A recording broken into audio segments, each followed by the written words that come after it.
This here is from The Guardian from September 18th, somewhere around there, really new. Sean Diddy Combs denied in SEX moving around and racketeering case. I can't say the word, but I think you guys know what it is. I'll be as clear as possible. So obviously, the news is he is denied bail. We got a video, I don't know, a month ago or something, where he was throwing around an ex-girlfriend in a hotel. So there is some video evidence here of things Diddy did behind the scene. Sean Diddy Combs was denied bail and ordered to jail on Tuesday as he faces charges of you-know-what moving people around and racketeering that were included in a federal indictment unsealed on the same day, alleging that he also engaged in kidnapping, forced labor, bribery, and other crimes. Sounds pretty bad.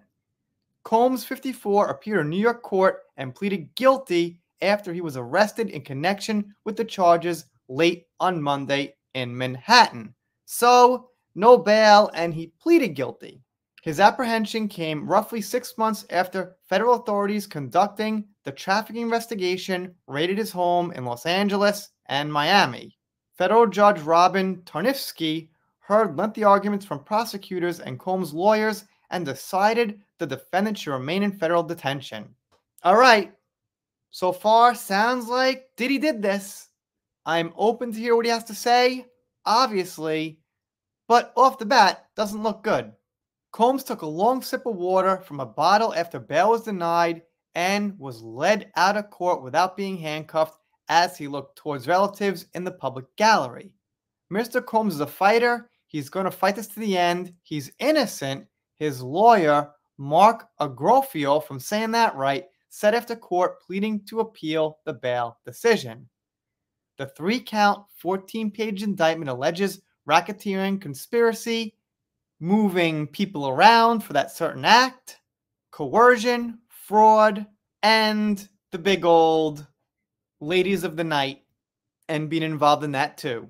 They say there are documents where Combs had these events or these activities he called freak-offs, where he would have the women that he was in control of, coercing, forcing, or whatever, to engage in acts of the adult nature with, I suppose, his friends, people paying, or whatever. And then they say that he pleasured himself to videos of this. I'm not sure how they could know that, but it's a nasty little detail. The Guardian said it. I'm just passing it along. Kind of creepy. And they say again, what he's accused of looks like they're just kind of repeating a little bit here. Criminal conspiracy. He had employees, a multifaceted business empire that he led and controlled, creating a criminal enterprise whose members and associates engaged in and attempted to engage in, among other crimes. They list the crimes again. We went through it. So there you go. They say he threatened to blow up this person's car, rapper Kid Cudi, if I'm saying that right.